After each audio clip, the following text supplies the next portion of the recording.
Je vais présenter quelques éléments de notre article qui contribue à cette revue, à ce numéro spécial, qui s'appelle donc Élite, pouvoir et régulation à Madagascar, une lecture de l'histoire à l'aune de l'économie politique.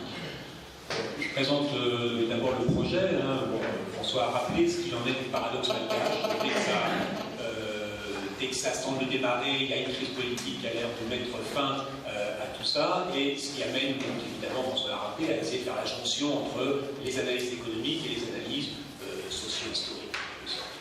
Or, le constat que l'on a fait, c'est qu'il existe finalement peu de travaux qui lient l'histoire économique, l'histoire politique et l'histoire sociale à Madagascar, qui existent d'innombrables, enfin pas innombrables, mais de très très nombreux travaux de qualité, mais qui, les champs sont en général extrêmement séparés.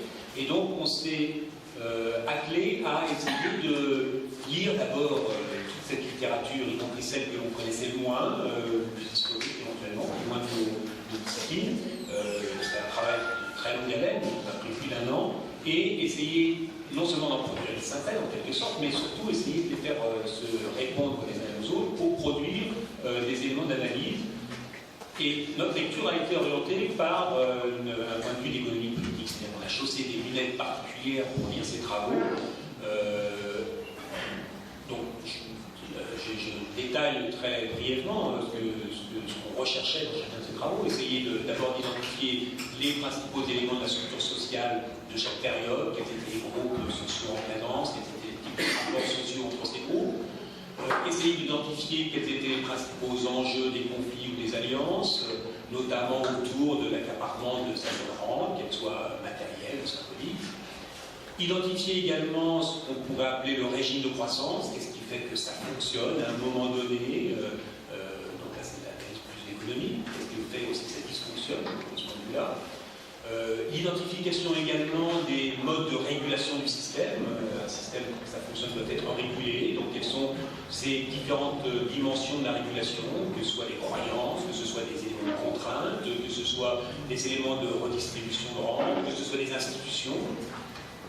Et puis, essayer de mettre en évidence dans chaque période quelles étaient les contradictions du système. Alors, notre travail a schématisé ou à modéliser en quelque sorte l'histoire malgache de longue période en 6 grandes périodes. Ces 6 grandes périodes sont, à notre sens, caractérisées d'une part par à chaque fois un certain renouvellement de la coalition des élites au pouvoir, des éléments de direction au pouvoir, mais aussi une certaine forme de renouvellement du mode de production ou d'extraction de richesse. Également des changements dans le système politique, des changements dans le système de régulation sociale. À chaque fois, chacune de ces périodes sont ponctuées par une crise politique majeure qui, à notre avis, révèle les contradictions de la période précédente et en précipite la fin. Ce sont les crises dont on a déjà parlé. Et à chaque fois, c'est suivi d'éléments de résolution. La crise, souvent assez temporaire, et suivi d'une nouvelle forme d'organisation qui est ni tout à fait la même, ni tout à fait une autre. Je n'irai pas plus loin.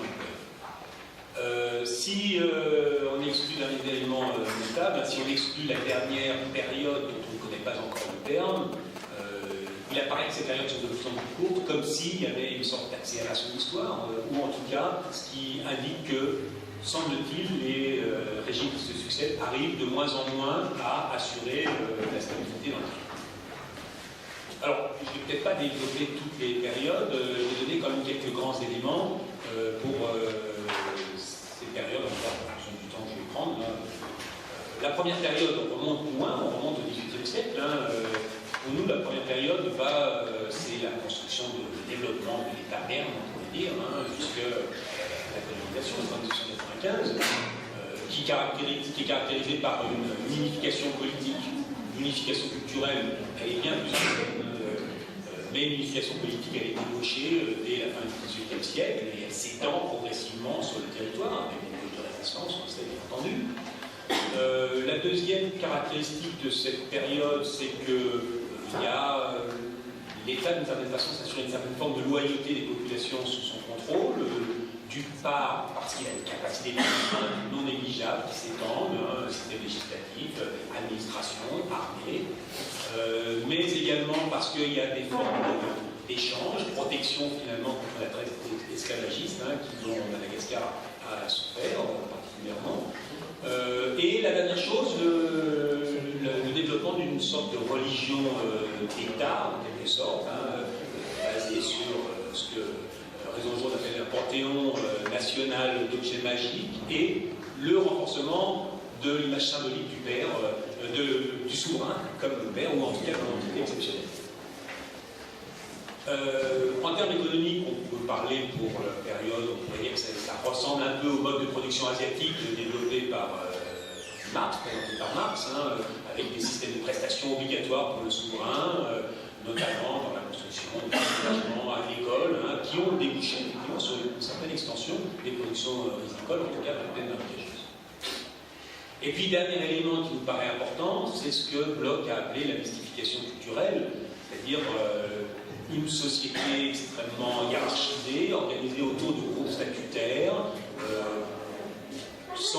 qui représente une sorte d'ordre naturel et harmonieux, échelonné, sans qu'il y ait de véritable rupture, une sorte de continuité d'ensemble. Et pourquoi mystification culturelle? Parce que bien, ce système-là permet en réalité que la grande majorité de la population demeure non seulement évidemment exclue du partage des richesses, mais encore soumis à des pressions diverses, enrôlement militaire, travail forcé, esclavage également,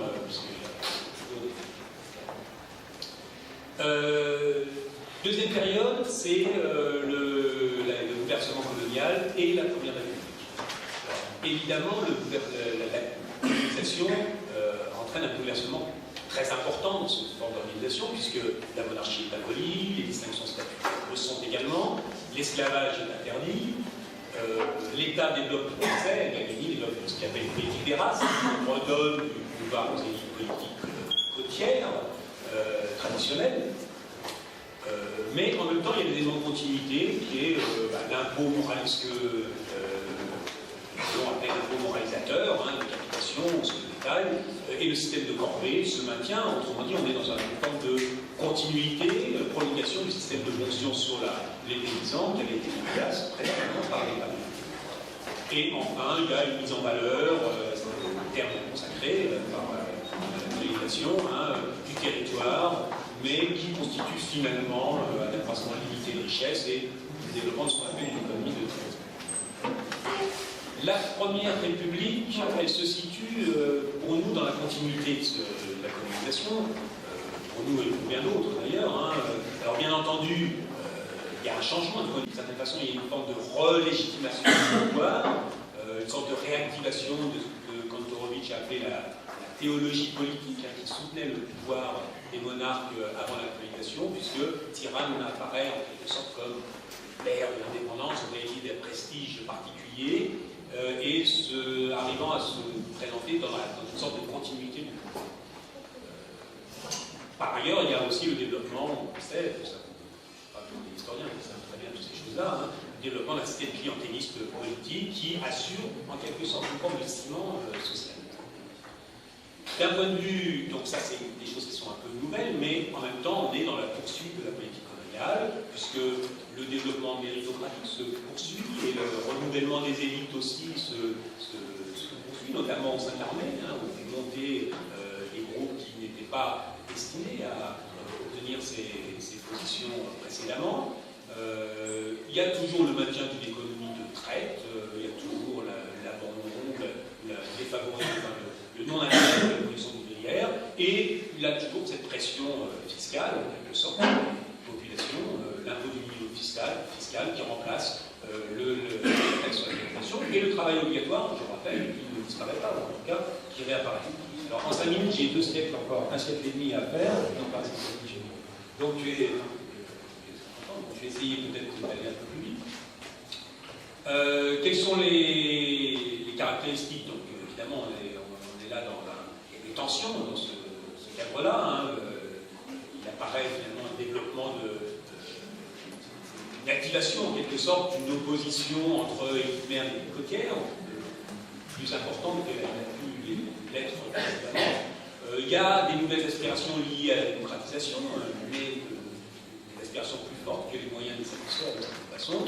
Et il y a le maintien des pressions sur les populations de base, sans réelle contrepartie de cette façon, ce qui entraîne une structuration, on pourrait dire, statuto-géographique des organisations politiques, et puis des formes de mobilisation aussi contre le pouvoir, notamment l'insurrection de 1947, mais aussi, plus tard, les révoltes paysannes dans le Sud en 1971, et évidemment les grèves suspendées en 1970. La troisième période, je ne parle pas des crises ici, je parle que de ces périodes. La troisième période, c'est la période de la gâchisation et qu'on appelle l'extension de la rente. Elle commence par un intermède, l'intermède Ramanantsoa, 72-75, qui constitue une sorte de tendance, de volonté peut-être de résoudre un certain nombre de conflits précédents, avec un gouvernement technico-militaire, une certaine ouverture, une certaine diversité des élites, et notamment une certaine représentation des élites démocratiques, dont Ratzir, qui sont en quelque sorte des représentants. Mais il y a aussi des volontés de réforme en profondeur. La malgachination, c'est l'amorce, mais évidemment, c'est une réforme en profondeur de l'organisation économique. Et puis, cette volonté nouvelle de dynamiser les activités productives agricoles avec la réorganisation des communes, la suppression de l'impôt du minimum fiscal, la taxe sur les pailles, et le soutien de prix agricoles aux services commerciaux, etc.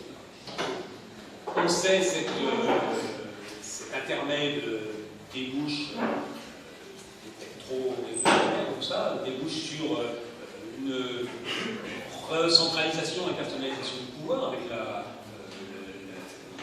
de Didier Ratzir, et le développement de nouveau d'un système clientéliste, cette fois c'est plus le BSD, c'est l'AMA, mais les réformes économiques se poursuivent, donc la législation se poursuit, il y a aussi une dynamisme de trans, mais entre-temps il y a l'obligation en quelque sorte, ce qui est obligé ou non, mais en tout cas le tournant des plans d'ajustement structurel dans les années 80 qui produisent, on le sait, des désastres économiques.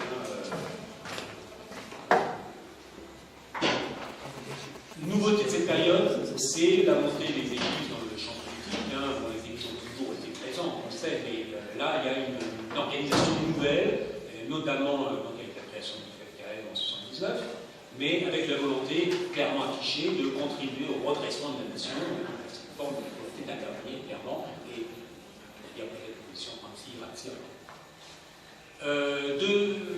On en est à combien là? Je ne sais pas si vous avez compté, on est à 4, c'est une période. 72-91, non, pardon, excusez-moi, c'est sur le bilan, donc qu'est-ce qu'on peut dire de cette période? Volonté peut-être de créer un ordre social nouveau, clairement, dans lequel les anciennes distinctions hiérarchiques et géographiques seraient abolies, nouvelle forme de légitimité du pouvoir, puisque ça redore la fierté nationale, ce qui entraîne, vous le savez, un fort soutien populaire pendant les premières années, au moins, en tout cas, mais évidemment, centralisation, de nouveau, personnalisation du pouvoir, et surtout extension du périmètre de l'État qui, clairement, fait apparaître ce que Galibert appelle la rente étatique. Être au gouvernement permet d'obtenir des richesses économiques non négligeables, bien plus que dans les périodes précédentes, par le biais notamment des nationalisations et des privatisations. Cette période aussi est marquée donc, par des satisfactions populaires, des mobilisations européennes paysannes, et puis aussi les aspirations démocratiques avec une coalition finalement qui se forme autour des forces vives, la constitution de ce gouvernement insurrectionnel. Alors, période suivante, c'est il y a deux sous-périodes. Là aussi de nouveau, il y a aussi un intermède en quelque sorte, 91-96, qui est peut-être une certaine volonté d'élargir la représentation politique, d'élargir la coalition, avec l'installation d'un système semi-parlementaire, avec la restauration du bicamérisme, mais tout ça provoque une très forte instabilité politique, l'incapacité des élites finalement à s'entendre, qui débouche de nouveau sur une reconcentration du pouvoir et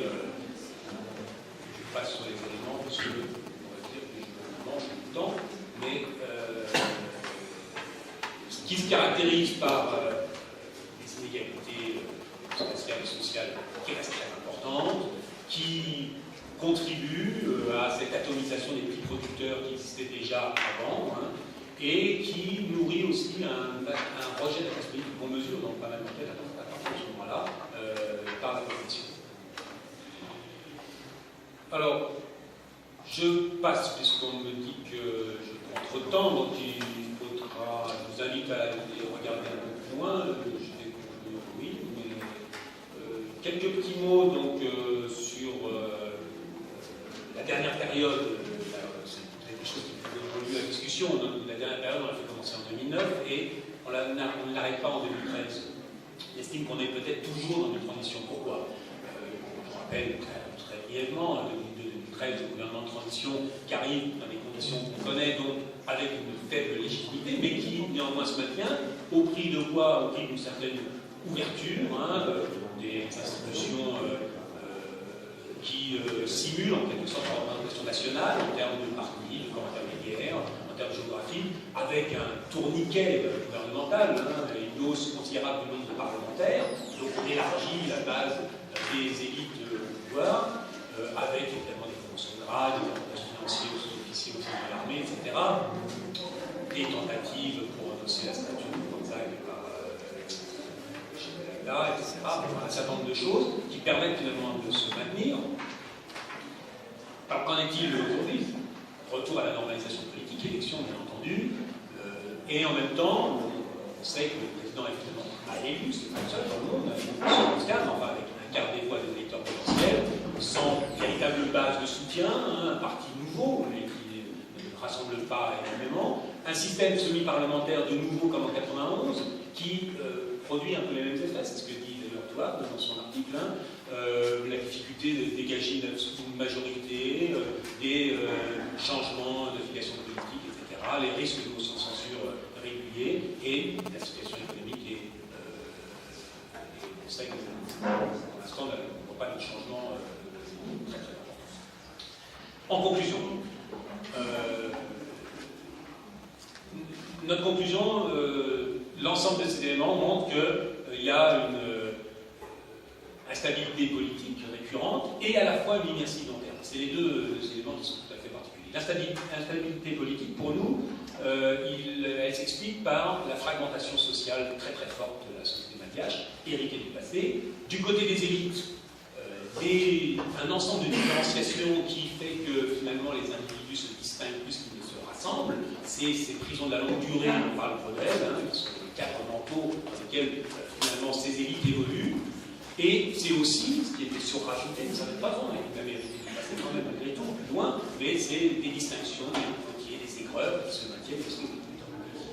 Mais la fragmentation aussi, c'est la coupure entre très importante entre les villes et les campagnes, le monde rural, 80% de la population, je le rappelle, hein, coupée de tout, et en même temps lui-même très atomisé pour toutes sortes de raisons, je n'ai pas le temps de développer ça.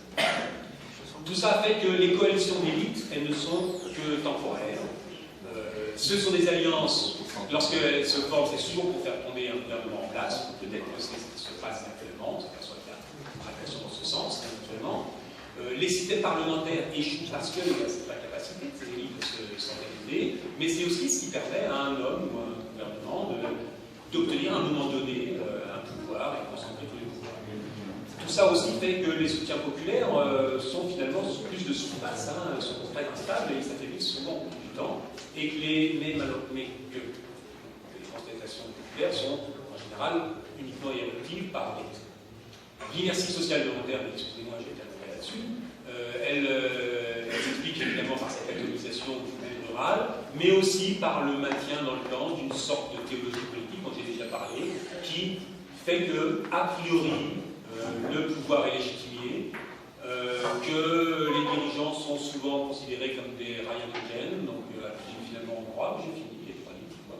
Et dernier élément, c'est le tabou de la violence, hein, violence politique, le non-recours à la violence, qui forme un tabou et à telle sorte, enfin, à telle enseigne que, en général, c'est quand les gouvernements utilisent la violence que ça les fait